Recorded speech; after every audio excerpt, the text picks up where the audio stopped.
Soms zit de sleutel tot een mysterie verborgen in een herinnering. Laatst dacht ik terug aan een moment uit mijn eerste jaar op de universiteit. Ik was 18 en studeerde in Amerika. Op een dag kwam ik een vriend tegen, een katholiek. Hij zei dat het hem opviel dat ik sinds kort geregeld aanwezig was bij de mis. We hadden het er even over. En toen stelde hij een vraag. Are the sacraments important to you? Zijn de sacramenten voor jou belangrijk? Blijkbaar was het hem opgevallen dat ik niet ter communie ging. Ik wist niet hoe ik de vraag moest beantwoorden. Want ten eerste wist ik niet wat een sacrament was. Dat wist ik niet omdat ik nooit voorbereiding op de eerste communie had gedaan. Wat tegelijkertijd ook de reden was dat ik niet ter communie ging. Ik werd als baby gedoopt in de katholieke kerk, maar na mijn derde levensjaar ging ons gezin niet meer naar de kerk. De tweede reden dat ik niet wist hoe ik de vraag moest beantwoorden, was dat eerstejaars studenten op Princeton University niet graag toegeven dat ze iets niet weten dat ze naar hun idee zouden moeten weten. Dus ik deed een poging. Ik gokte dat hij met de sacraments het brood en de wijn bedoelde. Dus ik zei het eerste wat in mij opkwam. Well, I think it's beautiful. Ik vind het schoon. En daar liet ik het bij. Later in de zomer daarna werd ik door een priester onderwezen over alle 7 sacramenten van de kerk in het kader van mijn voorbereiding op de eerste communie. Maar vandaag wil ik met jullie niet over de sacramenten hebben, maar over de schoonheid. En specifieker nog over de schoonheid als eigenschap van God en als weg naar God toe. Als vertrekpunt neem ik die voor mij nog steeds raadselachtige opmerking, I think it's beautiful. Want wat, vraag ik me nu af, vond ik schoon aan de Eucharistieviering? En waarom koos ik juist dat woord om mijn prille liefde voor de Eucharistie uit te drukken? Wat mij vooral opvalt als ik nu terugdenk aan dat moment, is dat ik in die tijd het woord beautiful niet zo vaak gebruikte. En als ik dat wel deed, dan verwees ik daar gewoonlijk naar een mooi meid of naar een schitterende verschijning in de natuur. Wellicht ook een keer naar een kunstwerk. Maar de mis was duidelijk een ander soort fenomeen. Dus in welke zin was de mis schoon? Sta er even bij stil. Is de Eucharistieviering voor u schoon? Zo ja, in welke zin?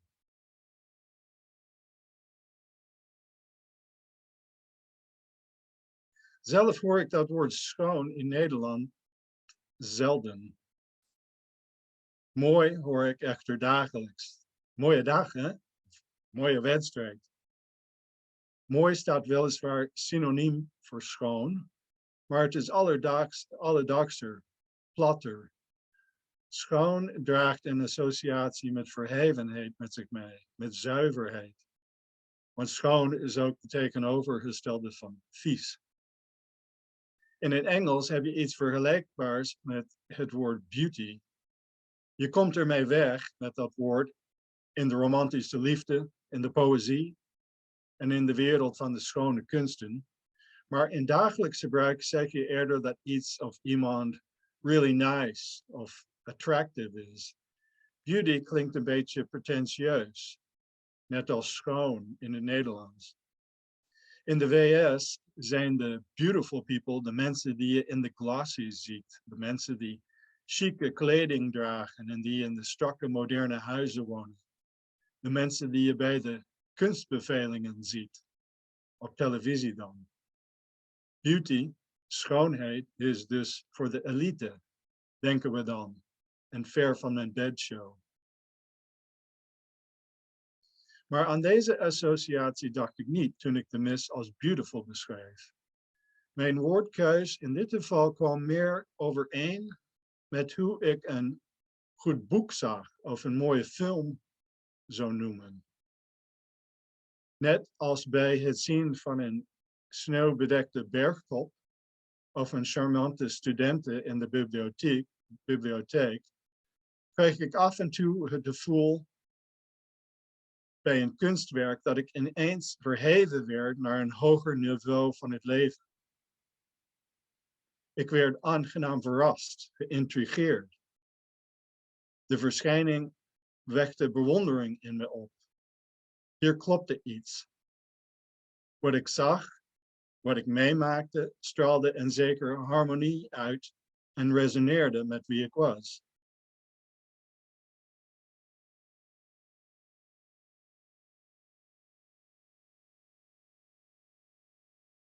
Dat had ik ervaren bijvoorbeeld toen ik James Joyce's kort verhaal Araby las. En later toen ik Robert Redford's film Ordinary People keek. Deze kunstwerken waren voor mij echt schoon. Mijn reactie op de mis leek dus op mijn reactie op mijn favoriete kunstwerken. En tegelijkertijd wist ik ook dat hier iets anders aan de hand was. Want natuurlijk is de mis een soort van kunstwerk. Ten eerste neemt het verschillende kunstvormen in zich op. Denk aan de architectuur van de kerk. De schilderingen en beelden, de muziek. Ten tweede heb je er weinig fantasie voor nodig om de mis als geheel te zien. Als een soort opera. Met acteurs in kostuum, muziek en een verhaal dat gedramatiseerd wordt in een schitterend decor.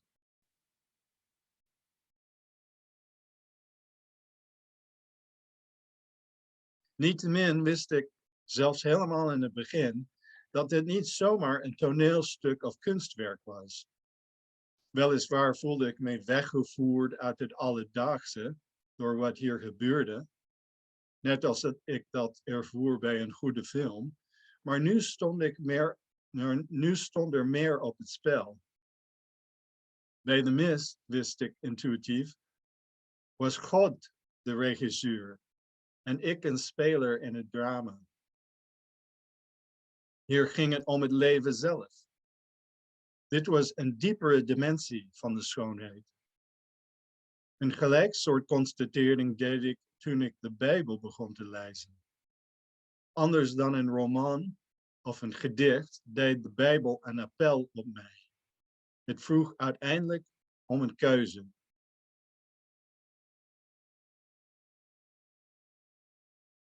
In onze kerken, valt het mij op, hebben wij het er niet zo vaak over. De schoonheid. Misschien is dat niet erg, want als kerk zou je niet zo nodig over schoonheid moeten praten. Je zou haar echter moeten laten zien. Maar de vraag is of wij dat voldoende doen. Als dat niet het geval is, dan is het wel zaak om over de schoonheid te praten.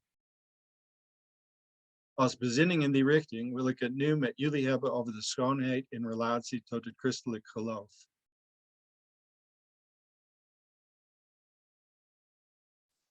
Erkenning van de relevantie van schoonheid voor ons geloof zit diep verankerd in de christelijke traditie. De loofkreet van Augustinus, die God aansprak in zijn belijdenissen met de woorden: O schoonheid, zo oud en zo nieuw, bevestigt wat geschreven staat in het boek Wijsheid. Dat God de bron van de schoonheid is. God is in zijn wezen schoon en dus is alles dat voortkomt uit God ook schoon. Dit zien wij bijvoorbeeld in het scheppingsverhaal.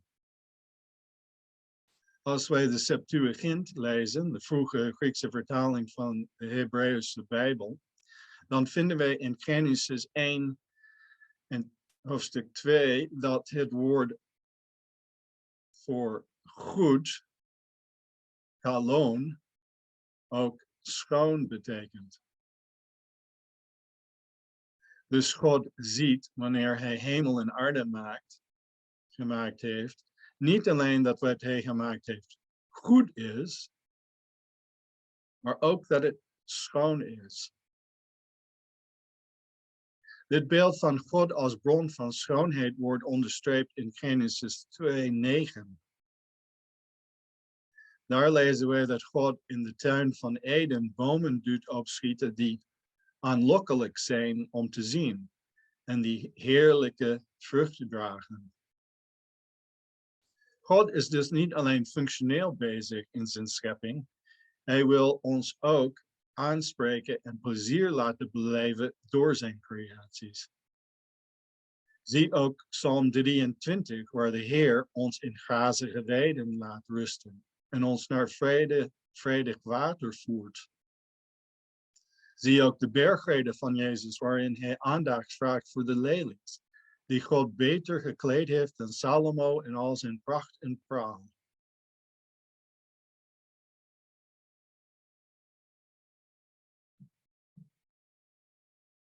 Dat schoonheid een belangrijke rol inneemt in de heilseconomie wordt duidelijk in het Hooglied, waarin de relatie tussen God en zijn volk zichtbaar wordt in een poëtische allegorie.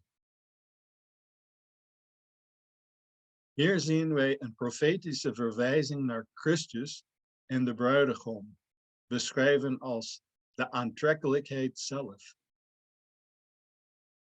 Zijn bruid wordt beschreven als de mooiste van alle vrouwen. God is kortom mooi.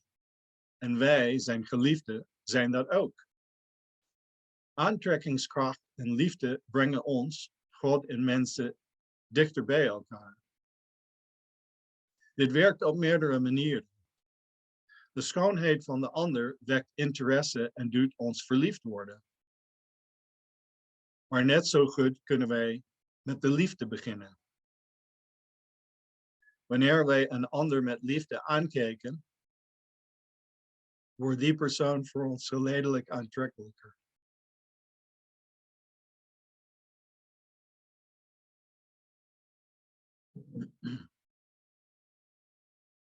Interessant in dit verband is de aantrekkingskracht van Jezus zelf. Want hoe zit dat? In welke zin is Jezus mooi? Want nergens in de evangeliën vinden wij lof voor zijn uiterlijk. Integendeel, elke jaar in de vastentijd hoorden wij de profetie van Jesaja, in hoofdstuk 53, op Jezus toegepast. Zijn uiterlijk, noch zijn schoonheid, waren het bekijken waard. De kunstgeschiedenis bevestigt deze constatering. Bijna nooit zien we Jezus afgebeeld als mooi op een conventionele manier. Gewoonlijk heeft hij een open gezicht met hooguit een subtiele, mysterieuze uitstraling. Vreemd, toch? Zou je niet denken dat als je God was, je zou verschijnen als de allerknapste mens ooit? Als je wil dat mensen jou volgen, dan is een knappe uiterlijk een plus. Kijk naar de influencers op het internet. Toch noemt de heilige Augustinus in De Musica Jezus de openbaring van de oneindige schoonheid. Dus hoe zit dat? Leerzaam is die eeuwenoude traditie met wortels in de Bijbel, Aristoteles, Plato, Thomas van Aquino en Bonaventure, die een verband ziet tussen schoonheid, goedheid en waarheid als eigenschappen van het zijn en daarachter van God, de bron en instandhouder van alles wat bestaat. In de catechismus van de katholieke kerk lezen wij: de schepselen dragen alle een zekere gelijkenis met God in zich. Heel bijzonder de mens, die geschapen is naar het beeld en die gelijkenis naar God. De talrijke volmaaktheden van de schepselen en waarheid en goedheid en een schoonheid zijn derhalve een weerspiegeling van de oneindige volmaaktheid van God.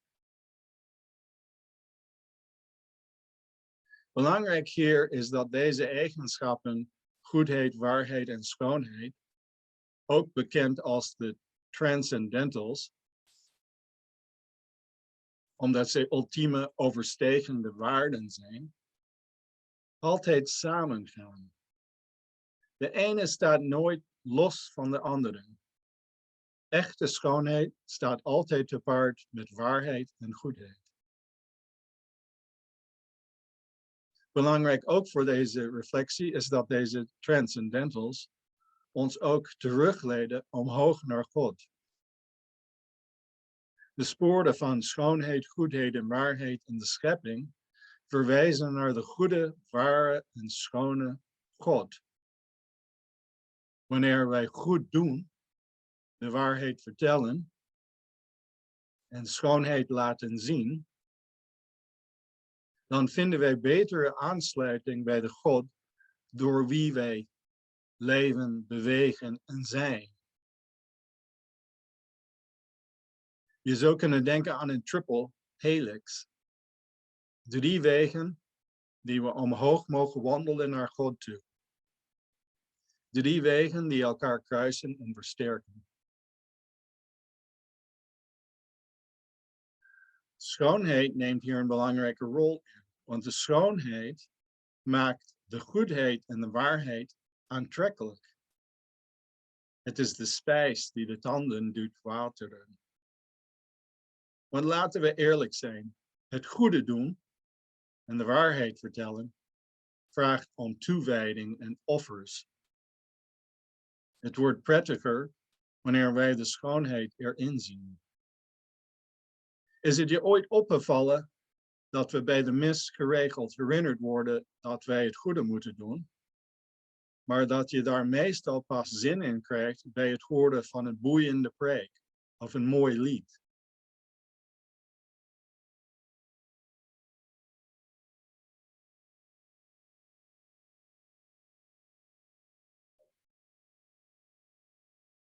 Om deze en meerdere redenen heeft Paus Franciscus en ook zijn voorgangers Benedictus XVI en Johannes Paulus II onze aandacht gevraagd voor de via pulchritudinis, de weg van schoonheid naar God.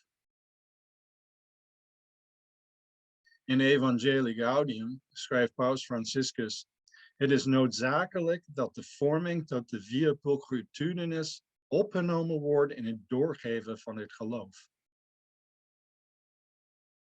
Christus verkondigen betekent laten zien dat geloven in hem en hem volgen niet alleen iets is dat waar en juist is, maar ook mooi, dat in staat is het leven te vullen met een nieuwe glans en een diepe vreugde, ook te midden van beproevingen.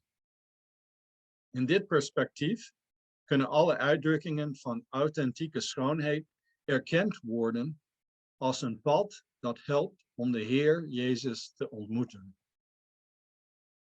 Aldus Paus Franciscus. Paus Benedictus XVI benadrukte hetzelfde idee in 2006 toen hij opdracht gaf aan de Pauselijke Raad voor de Cultuur om zich te beraden over de via pulchritudinis als bevoorrechte weg voor evangelisatie in dialoog.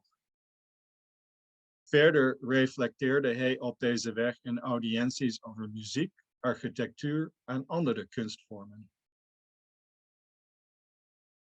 Zijn voorganger, Johannes Paulus II, die zelf dichter, toneelschrijver en acteur was, schreef op zijn beurt in 1999 een openbare brief aan de kunstenaars. Daarin noemde hij schoonheid de andere gestalte van het goede. Hij zei verder dat Jezus niet alleen de goddelijke goedheid en waarheid heeft laten zien, maar ook een nieuwe dimensie van schoonheid. Jezus dus onze leidsman ten leven, volgens Handelingen 3, loopt ons voor op de via hulpgetuigenis. Hij laat zien hoe goedheid, waarheid en schoonheid samengaan in het mensenleven. Centraal in Jezus' leer is een boodschap dat we echt moeten leren zien en echt moeten leren luisteren. Wij zijn helaas vaak blindziend en doof voor Gods muziek. Wij stranden in onszelf en dringen niet door naar de oneindige schoonheid van God. Jezus verwijst naar de schoonheid van de lelies en tegelijk verder naar God daarachter. Jezus vertelt parabels niet om aanschijn te winnen voor zichzelf, maar om mensen attent te maken op de goedheid van God. Misschien juist daarom is Jezus uiterlijk zo gewoon, omdat wij niet zozeer naar hem moeten kijken, maar door hem via de deur die hij opent. Wanneer wij Jezus achteraan lopen, op weg naar de volheid van het leven, wordt ons eigen leven het meesterstuk dat God wil volbrengen. Zie de brief aan de kunstenaars. Wij worden ambachtsmensen die meewerken met de goddelijke kunstenaar. De sleutel tot dit levensproject is dat wij ons welwillend opstellen. Door goed te kijken naar Jezus, door hem na te doen, door open te staan voor zijn geest, worden wij omgevormd naar zijn beeld in de unieke variant die God wil. De theoloog Hans Urs van Balthasar zei het mooi in zijn heerlijkheid en theologische esthetiek. Wanneer het bereikt wordt, is de christelijke gestalte het schoonste wat gevonden wordt in de menselijke leefwereld. De eenvoudige christen weet dit, want hij heeft zijn heiligen lief, onder meer omdat het schitterend beeld van hun leven zo liefwaardig en intrigerend is.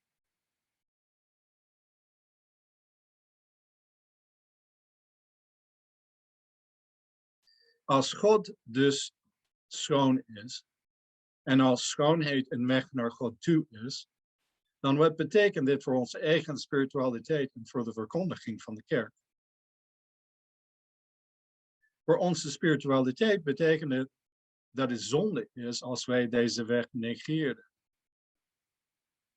Het is zonde omdat schoonheid een van de grootste geschenken is die we ontvangen van God. Dagelijks stort God zijn heerlijkheid in overvloed uit. Dankzij deze schoonheid beleven wij niet alleen plezier, maar ook inspiratie, moed, zin en troost.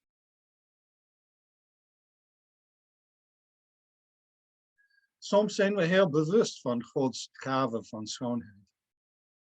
Op weg naar het klooster in Nijmegen zie ik soms vanuit de trein een prachtige dageraad. Dan zeg ik later bij de koffie, wat een mooie ochtend. Maar is de zonsopkomst het enige wat schoon was om me heen? Was er ook niet veel meer? Dat ik misschien veel over het hoofd zie, besefte ik 25 jaar geleden toen ik stilstond in de auto voor een stoplicht. Ineens zag ik het huis op de hoek. Best aardig eigenlijk. Vreemd dat het mij nooit eerder was opgevallen, terwijl ik hiervoor al honderden keer langs gereden was. Ik begon bewust te kijken naar wat meer ik gemist had. Ik zag bomen, het gras, het pad naar achter, het interieur via het raam. Alles daar voor het eerst. Hoe kon het zijn dat ik dit nooit eerder gezien had?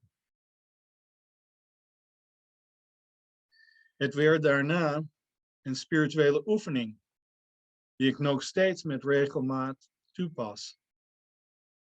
Bewust goed kijken. Ik probeer attent te zijn op mijn omgeving. En wat ik steeds weer zie wanneer ik dat doe, is heel veel schoonheid. Terwijl ik deze presentatie schreef, zat ik aan de eettafel bij ons thuis. Ik keek door het raam. Het eerste wat mij opviel was hoe opgeruimd de tuin was. Mooi. Dat heeft mijn vrouw in het weekend gedaan. Zij is ook mooi. En ik vind het mooi dat zij dit voor ons gedaan heeft. Achter in de tuin zie ik de klimop. De groene kleur van deze klimop vind ik schoon, maar ook de vorm van de bladeren. Prachtig ook is hoe het jaar in en jaar uit blijft groeien. Het leven is wonderlijk. Terwijl ik er naar kijk, denk ik verder aan de andere klimop, die ook tegen de schutting aangroeit. Deze zie je nu niet zo duidelijk, maar in het najaar krijgt het een fel rood-oranje kleur. Dat vind ik supermooi. Ook schoon vind ik is dat God mij zo gemaakt heeft dat ik dit mee kan maken. En dat ik zoveel schoonheid op kan roepen, ook vanuit mijn geheugen.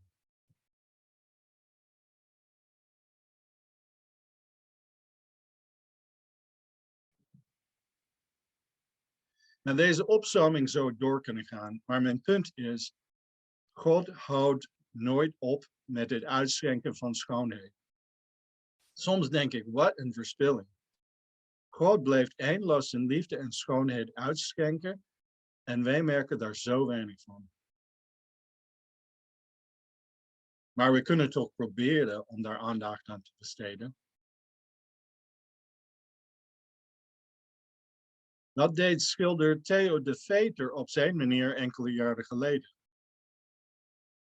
Bijna elke dag om 5 uur 's middags schilderde hij het uitzicht vanuit zijn atelierruimte. De schilderijen die hij maakte, bracht hij samen in het boek, Mijn uitzicht om 17 uur.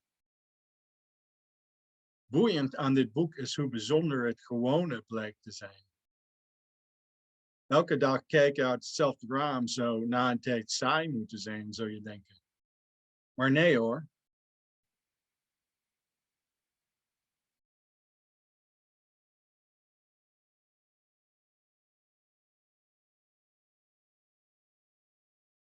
Het is geweldig wat Veter laat zien. Al de subtiele variaties in kleur, in licht, de tekenen van de verschillende seizoenen, de persoonlijke spullen voor het raam, de wolken, de bespiegeling in het raam als het donker wordt. Probeer het zelf een keer. Een kijk- of een luisteroefening. Want God biedt schoonheid aan ook via het oor. Ga maar wandelen.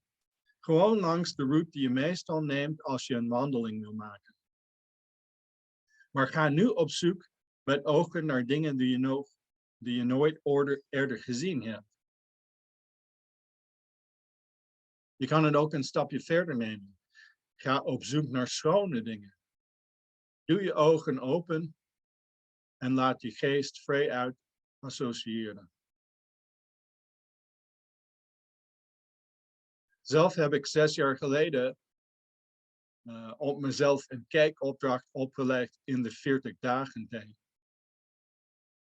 In plaats van mijn vrije tijd te besteden aan het schrijven, een van mijn favoriete bezigheden, besloot ik om goed te kijken naar de wereld om me heen. Elke dag maakte ik een foto van iets dat indruk op me maakte.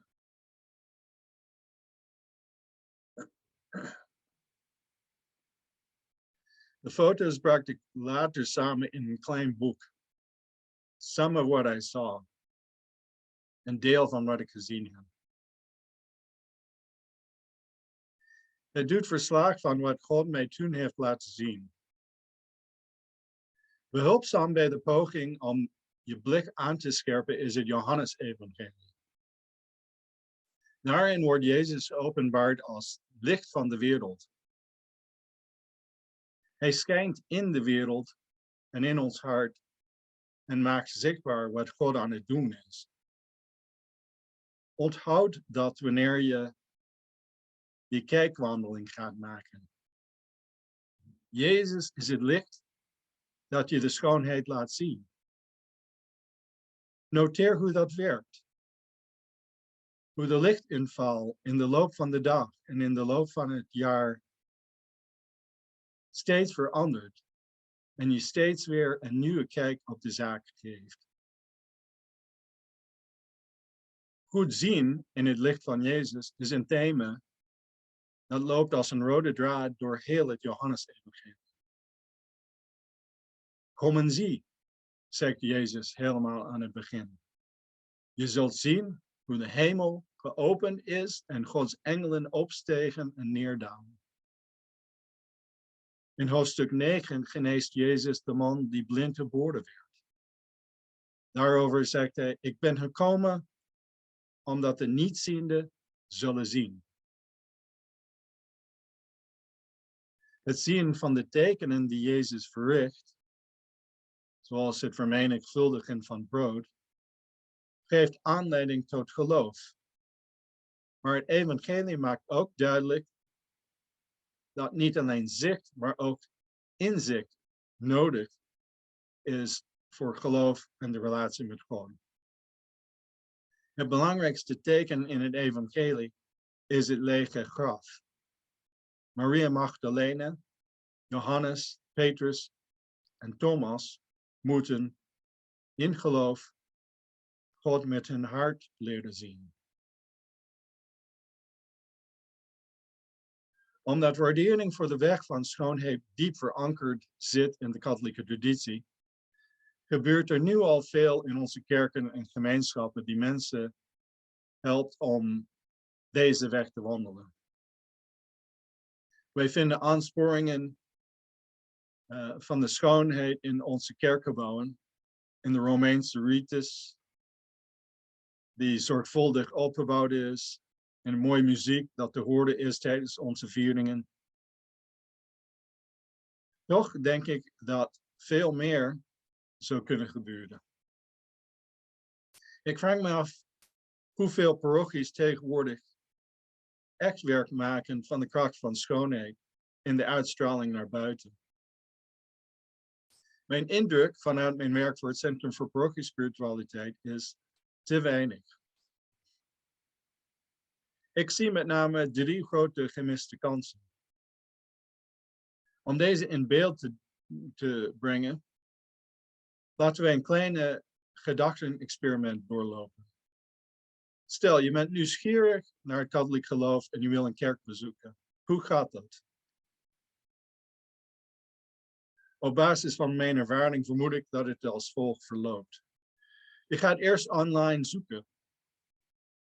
Daar kom je terecht bij een parochiële website. Waarschijnlijk wordt daar de nadruk vooral op de informatievoorziening gelegd.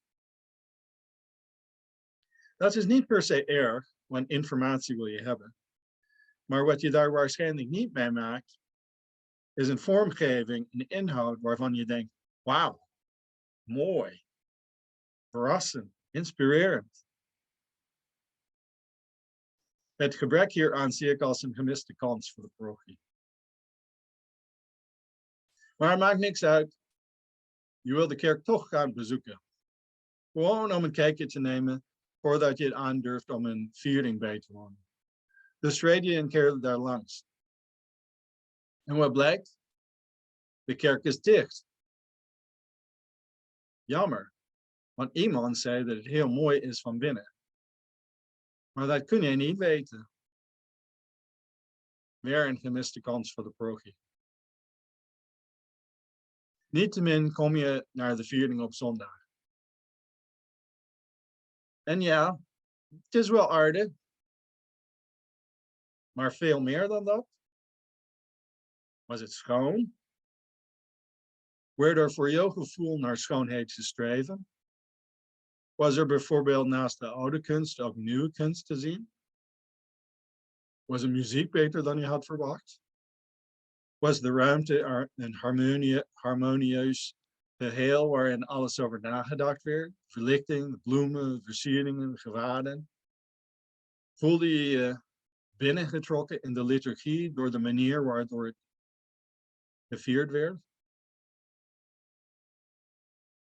Ik heb kardinaal Daniels van Mechelen-Brussel een keer geïnterviewd over de relatie tussen kunst, liturgie en schoonheid. Hij legde veel nadruk op het koesteren van mysterie in de liturgie. Het was volgens hem nodig om te voorkomen dat de preek en een manier van voorgang te sturend en te uitleggerig werden.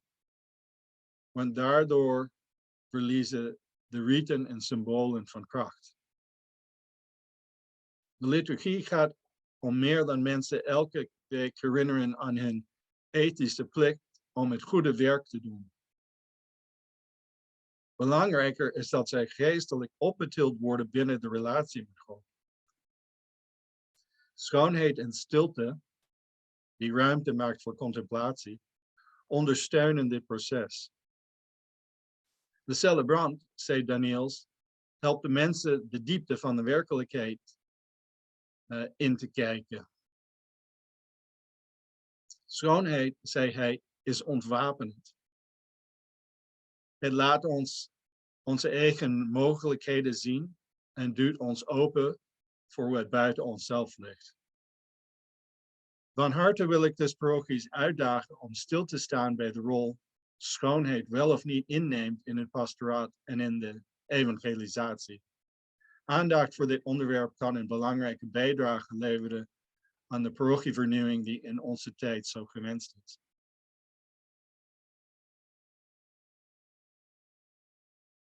Graag sluit ik nu af met een persoonlijke noot. De weg van schoonheid is mij dierbaar, omdat ik zo vaak heb gezien dat juist schoonheid Gods verlossende kracht biedt tegenover de tragiek van dit leven. Ik heb een diep geloof. Ik vertrouw dat God goed is, dat God almachtig is en dat God ons lief heeft. Maar ik snap nog steeds niet hoe God zoveel leed toe kan laten in deze wereld. Ik snap niet hoe het kan zijn dat iemand die net zoveel geloof heeft als ik, alles kan verliezen. Zijn huis, zijn gezin, zijn aanzien. Toch heb ik door Jezus geleerd dat wat voor mij onbegrijpelijk en lijdelijk lijkt, niettemin schoon kan zijn. De kruisweg van Jezus is, gek genoeg, schoon. Het lijden van Jezus' moeder Maria is schoon. Dit alles vanwege de overheersende liefde van God. Dezelfde raadselachtige werking van schoonheid zie ik in mijn dagelijks leven. Meerdere malen heb ik met leden ogen gekeken terwijl getrouwde stellen, vrienden van ons, uit elkaar gingen. Maar hoe verdrietig deze situatie was en is, voor hun kinderen, voor ons. Het laat ook opgevende schoonheid zien. De schoonheid zit in de oorspronkelijke liefde en dromen van het bruidspaar. En in hun verdriet nu. De schoonheid zit in de moed om nieuwe stappen te nemen. En in de persoonlijke ontwikkeling die mensen meemaken. Hans Urs van Balthazar schreef dat een christelijke esthetiek omvat niet alleen wat de wereld meteen aantrekkelijk vindt, maar ook wat de wereld afschrijft. Christelijke schoonheid omarmt zelfs de lelijkheid van de zonde en de hel, dankzij het neerdalen van de goddelijke liefde. God is schoon en laat ons schoonheid zien. Het juiste antwoord daarop is lof en dank.